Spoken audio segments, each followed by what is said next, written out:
I'm James. I'm a licensed psychotherapist and the host of Lifeology. And my guest today is Karith Foster, who's a humorist and critical thought leader whose main focus is on free expression, diversity, and inclusion. Welcome back to my show, Karith. Thank you for having me, James. Yes, my listeners may not know this, but Karith was a wonderful guest on my show earlier in the year. And so if you want to hear her story, her backstory, all that she's done, simply go to James Miller at lifeology.com and you can go in the radio directory and you will hear that awesome show called Breaking Down Stereotypes. So welcome back. Thank you. And I'm so glad we're talking now because it's just such a critical time for this conversation to happen. Usually I don't put timestamps or dates in my show, but I really want people to understand what's going on right now. So today is June 9th, 2020. Some of us are in a second or third stage when it comes to opening up again the country. So I'm down here in Florida and you are in Texas. But as we know, so many things are happening. What a time to live. Of course, we have the brutal murder of George Floyd and all of that's happened. And so I really want to have a conversation with you, talking between two friends, a person of color and a person that's not of color, just to be able to have a conversation that many people just don't know how to have. So you are, your platform is perfect for this. How are you doing with all this right now? I have good days and I have bad days. Let's be honest. I am, a woman of color. I am an empath. I have two small children. There are times when I'm like, oh my gosh, is this the world that I brought them into? Yeah. Which I never thought would cross my mind. I question every day where we're heading as a country and as a world. I'm the eternal optimist, so I do hold hope that people will come, because I honest to goodness believe there are more good people than bad. Yeah. I also believe the media plays its part in hyping things up, although there was nothing to be hyped up about watching a man murdered in cold blood on, in broad daylight. I hope to goodness that this wave of consciousness that we all now seem to be sharing collectively, and that wasn't always the case before.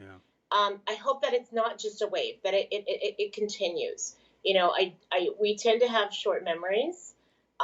We tend to just kind of move on to the next thing as a culture. We also don't like to grieve or be uncomfortable. Yeah. And this is a time to be uncomfortable. Yeah. Because if we're not uncomfortable with this, then the same thing will keep happening again and again and again. I read, I saw something on Facebook.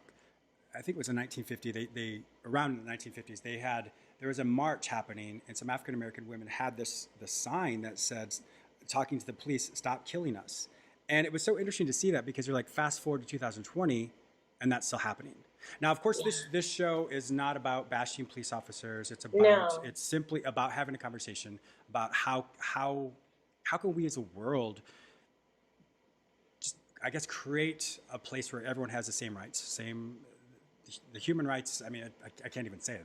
It's right. So, no, but you're saying it exactly right. And listen, I understand the whole BLM, Black Lives Matter movement, and I support the intention. Yes. My concern, though, is that there will be a backlash from people who don't understand that. They're not saying like Black Lives Matter more. It's really like Black Lives Matter too. Like, please understand what we're. I gave an analogy recently where I talked about. Remember how? Not remember, because we weren't there. But when Europeans first landed on the Americas, right? The Native Americans, the indigenous people, could not see the ships. They couldn't see the ships because it was so far out of their realm of consciousness and possibilities and perspective that they just couldn't see it. So it was almost like this magic trick. These people are like showing up on shore, and they're like, how did this happen? And I kind of feel like that's how racism is right now for a lot of white people. Now they see the ships.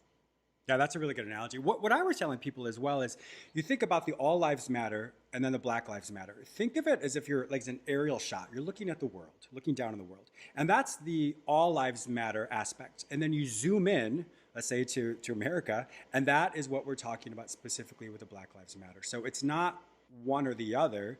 It's one is an umbrella, and then one is specifically the movement of saying, we matter too.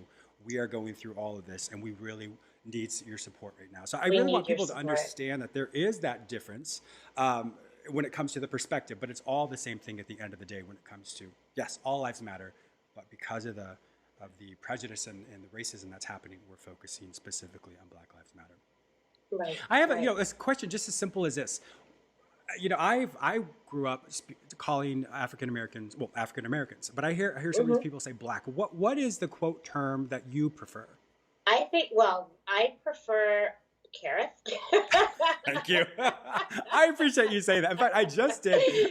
I totally got called out. I appreciate that. Yes, that is a very, very good point. Yes.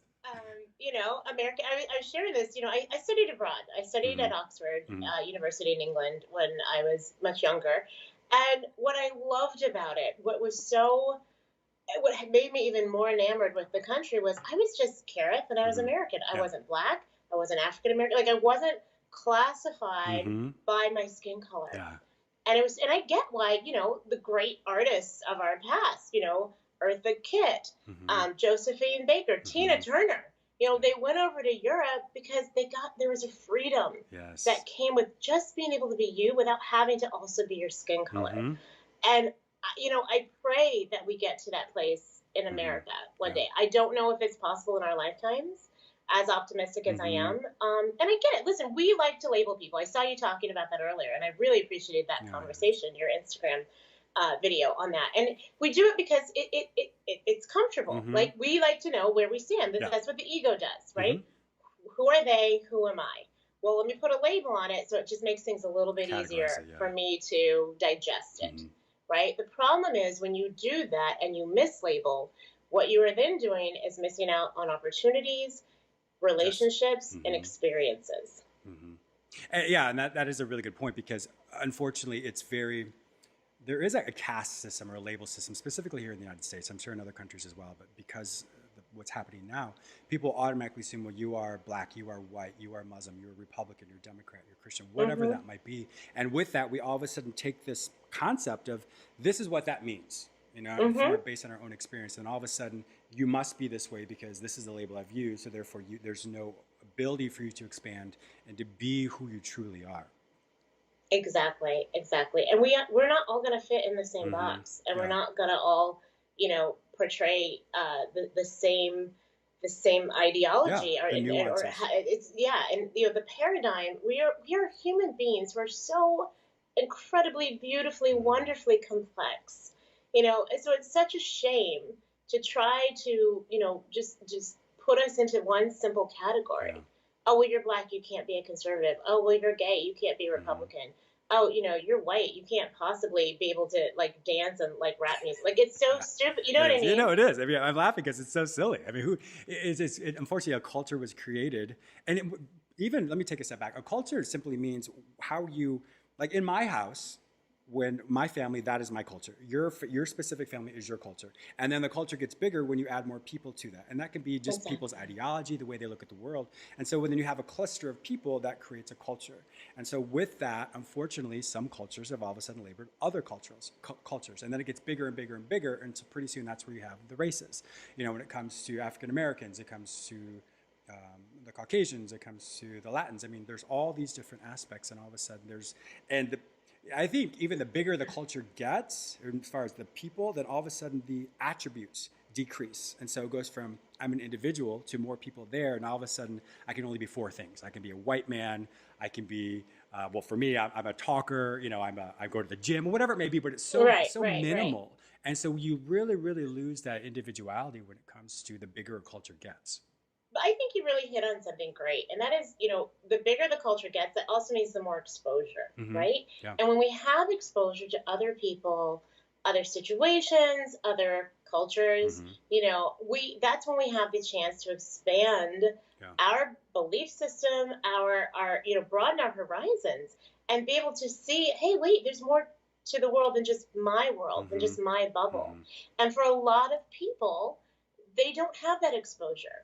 And I don't want to fault them for that, because some people can't help it. You grew up in a small town in Tennessee or Iowa, and there weren't Asian people there, or Hispanic people, or Jewish people.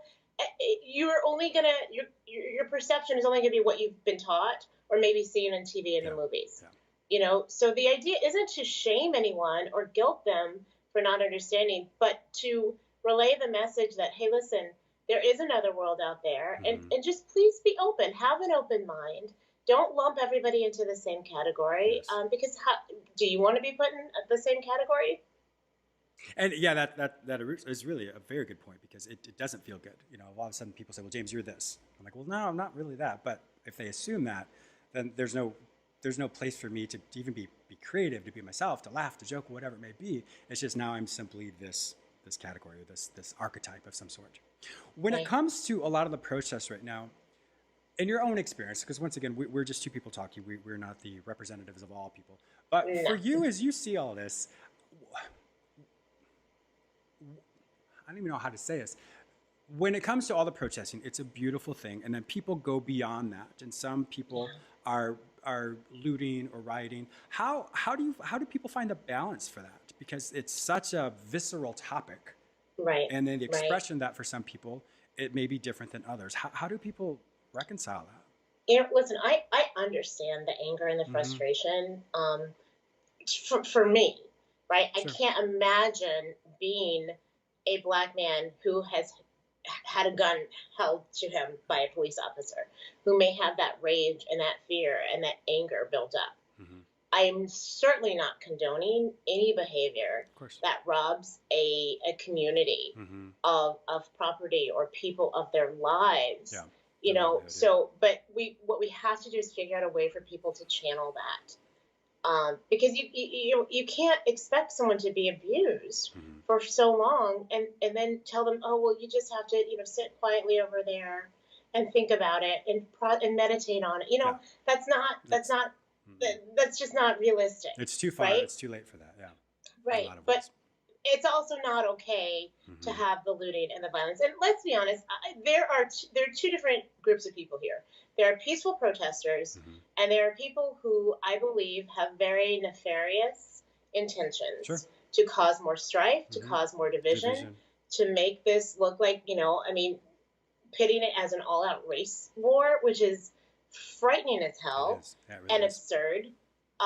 Because the reality is, I believe in my heart there are more good people than there are not, Mm-hmm. and there are people who do not want to hate other people, or feel like there is this just direct opposition to someone because they're a different color. I lecture at Stanford once a year, and I got to actually go and be part of this incredible program where I was a luminary and a visiting wow. expert, and there were these just phenomenal, almost like mini TED Talks, if you will. Oh wow. And there was a gentleman there who is a scientist, and he was a biologist, and he was talking about things like CRISPR and genes, and so I stayed just to ask him, know all the knowledge you have, right?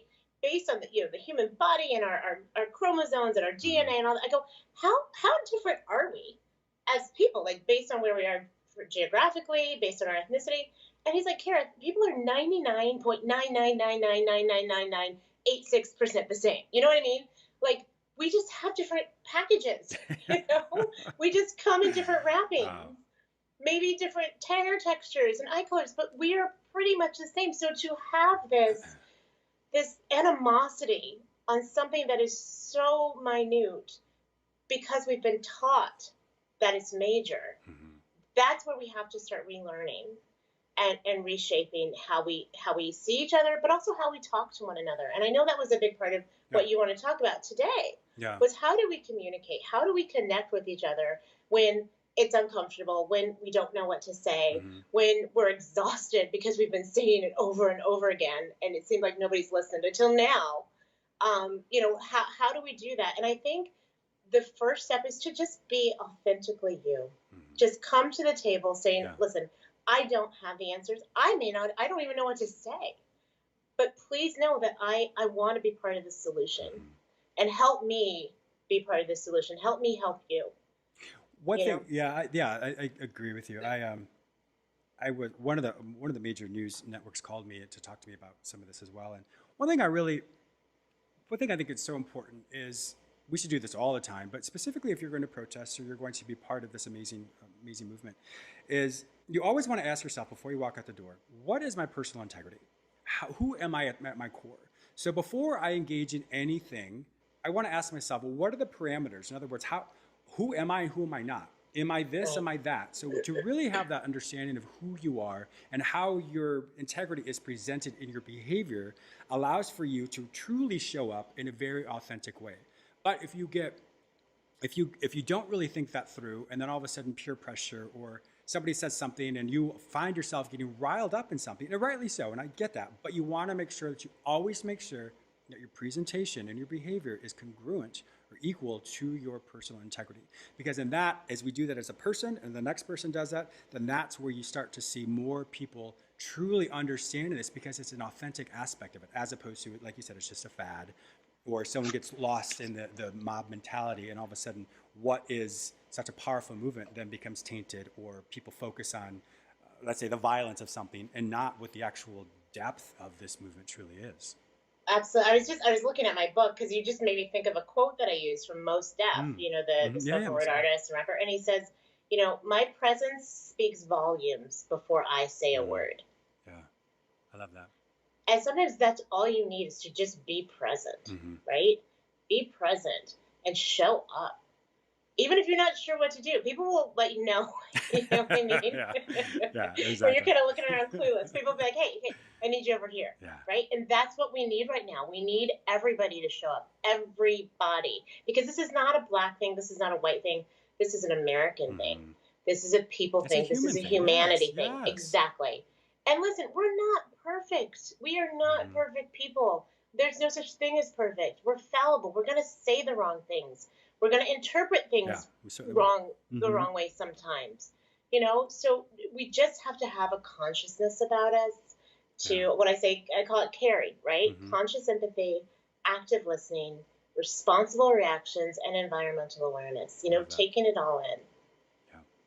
You know, some of the, when I I was out earlier today and I saw all different types of people, and it's interesting because it feels, at least my perception rather, when I interact with other people, just simply to say hello, someone that may look different than me or maybe perceived different than me, all of a sudden you can tell they're a little trepidatious to say, should I say something back? But simply if you just smile at them, I mean, regardless of who they are, the smile itself and just the acknowledgement of someone, regardless, like once again, it doesn't matter who they are, just the simple common decency to just look someone in the eye and say hello or smile at them. It's such a beautiful free gift that immediately dispels so much tension when you're just going throughout your day. So I mean, I think that's a free gift that we can all give each other during this time. Absolutely. And you get benefits too, because like what I mean, there's some ratio to how many muscles we use smiling versus frowning. You know, and it almost like tricks the brain into being in a good mood, and it does. It lowers people's defenses. It's an invitation to, you know, to say, hey, I'm cool. I'm cool with you. We're cool. Yeah. You know, I wanted to really talk about, I know some people hear about this when it comes to white privilege. I've overheard a lot of people who are not a person of people of color who say, what is this white privilege? I don't have that. I don't have this. It's, I know for me, so I'm half Latin. You wouldn't know it with a name like James Miller, but I am. And so when I was a boy, when I was going through puberty, I had this huge afro, this mustache, and I looked different than I look today. And so the older I became, the more I look as I look today. And so I found that when I was younger, people treated me different. And the older I became, all of a sudden, people started talking to me more, and I would be first in line. I mean, all these things just happened. And it was and I didn't get it. Right. I just didn't understand. I'm like, why are people, because it was literally when I graduated college, all of a sudden I just looked different. And I didn't understand. I'm like, why are people talking to me? It just was so odd for me. And then now, as the older I become, I realize that's what it is. And so for you, as you go through your life, can you maybe explain what the difference is between just privilege in general? Sure. Well, I'm so glad you brought this up. But it also made me think of, you know, when people are heavy, right? And people treat them a certain way, and then they lose weight, and then they get treated totally different. Yeah, that's a very good point. That you can change. You know, I can't change being brown. You know, but I do things with my hair where people treat me differently. I'm sure when I would have dreadlocks in, or, you know what I mean? Yeah, it's because that goes that cultural affectation. Yeah. Exactly. The perceived cultural affectation. I love that you brought up the word privilege. I kind of have an issue with that word. And this is why. Because of the misconception of the terminology of white privilege. I think a lot of people hear white privilege and they think, oh, well, I wasn't born with a silver spoon in my mouth. What are they talking about? Yeah, I mean, and let's face it, there are more white people on food stamps and on Medicare and all that other stuff than anybody else in America. Yeah. But we don't talk about that, right? But those are the people who are like, why is, they don't understand affirmative action because they think it's against them.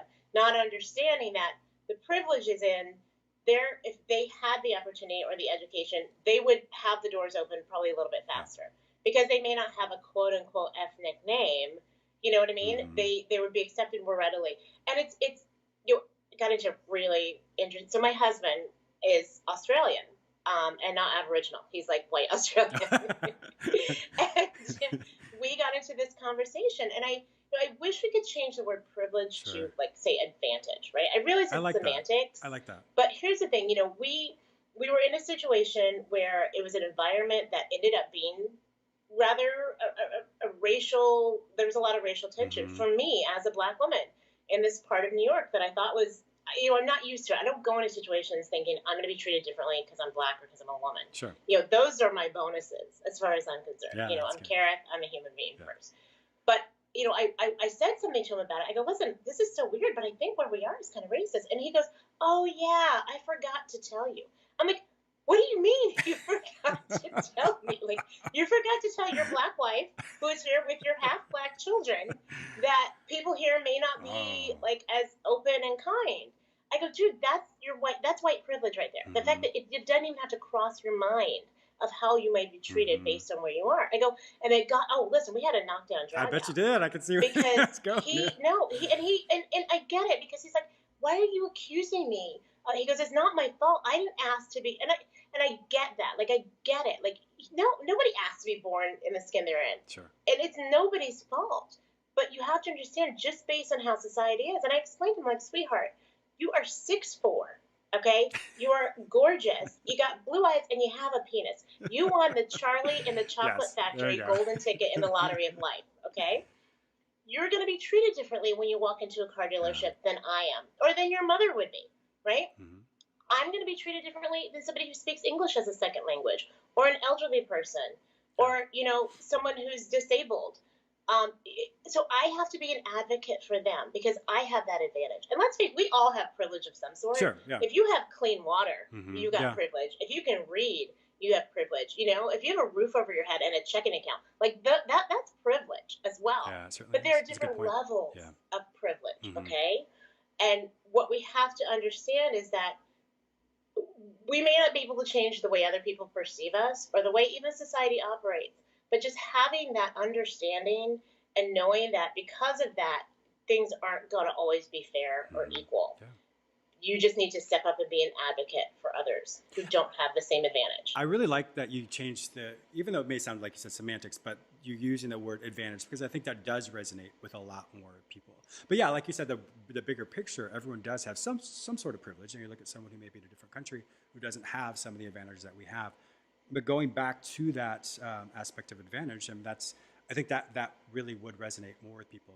I've noticed, like I said, the older I've become, even when I'm walking, if I see a couple that's walking towards me that may be of a different background than me, I see them defer to me as I go to walk. It's something so simple not simple, subtle as that. That's a better word to say. So subtle. And because of how I grew up, I mean, I guess I'm more aware of that. So for me, it just boils down to recognizing that, and I stop and I say, "Please go." And obviously, I'm not talking about me as a person, but it's just something as simple as that. And you see their face light up, and like, "Thank you." Right. And it's just something I think if we're all just aware of that, like, where am I in this world? Really being mindful of the people around you and how do they defer to you? Do they not defer to you? And that's just something where it comes to real social. I guess even thinking from a social psychology standpoint, the person who is most dominant in any group will always be the one to determine what happens. And so with that dominance, and that's why racism is such a power. It's a power thing. Yeah, it really is. Yes, it's a power thing because if you are part of the majority or dominant group, then you are able to. You have that scenario in Central Park that happened before the George Floyd murder with Amy Cooper and Christian Cooper. I mean, oh my God, that set me on fire. I was so mad because she weaponized his Blackness because she knew she was in a position of power as a white woman. And That's where it's wrong. Like she knew there's no oh, it was an accident, oh, she was just well, she even looked no, at him and said that, yeah, I'm going to do knew. this, and then she Oh went on yeah, the phone. and then she did it, and then she did it. I have no sympathy for the ramifications that and I'm probably one of the most sympathetic people there is. But, I think, like you said, just kind of understand it was. And if the cops had shown up and shot him, that would have been almost premeditated murder. Yeah. I mean, let's be honest. It was a really horrible, awful thing to do. And I think when people, again, saw that for the first time, they're like, oh, wow, wait, this really does happen? Oh, that's racism. You know what I mean? Because there's also different levels of racism. And I think most people who have good hearts, who have, good intentions, who have, a variety of friends, even if it's just one black friend, they probably don't think they're racist. Yeah. But they have to realize that there's racism on different levels that exist. And it is about the power of just who you happen to be sometimes. Yes. Is it fair? No, of course not. Did you ask for it? No, of course not. And we're not asking you to feel bad or apologize for it. I don't want anybody's apology. I just want you to acknowledge that the way we are set up in society, it's not always going to be fair or equal. Yeah, that's very true. And I think as we wrap up here, I guess just going back to anytime we're around people, just being conscious of what are the subtleties of the interaction. And I think as more people are just aware of that and their eyes are open of, oh, this person looked at me differently, or this person, once again, deferred to me when I walked past, or this person won't make eye contact with me. I mean, there's just, when we have that awareness and that subtlety of it, all of a sudden it creates, once again, that awakening. When that awakening happens, then we're like, oh, well, let me try something different. Let let them go first, or let me just say hello to them. And that's where change happens. But if we're not aware that there possibly could be a change, or what we show up with, or how we interact with the people around us, and unfortunately, the movement that's being created is going to fade away. This isn't about raising our IQs right now. This is about raising our EQs. Yeah, our emotional questions. Yeah, and that's a wonderful point. And so I hope, as everyone hears this today, we're all in this together. Obviously this is a human situation. It's a human rights. It's a civil rights. We're all the same. And I love, as the takeaway here, I love the fact that you talked to that scientist who said how similar we are. I think that's just such a beautiful takeaway. It is. Yeah. Well, Karith Foster, it has been an absolute pleasure having you be on my show. I truly appreciate all your wisdom. You're always welcome back anytime you want to come back. Oh, I adore you. Can I do a shameless plug? Yes, please do. Okay, so this is my book. Oh. It's called You Can Be Perfect or You Can Be Happy. And here's the deal. Happy people don't hate, right? Happy people understand their value and their worth. And because of that, they can see it in someone else. So while you will get tidbits on, how to let perfection go so that you can find your joy and your peace and your acceptance, it's also about being able to be okay with others. Yes. Perfect. So my listeners, if you aren't able to find that book another place, simply go to jamesmillerlifeology.com, and in the show notes there, I will link you directly with Amazon to purchase Karith's amazing book. Karith, have a fantastic day. Thank you.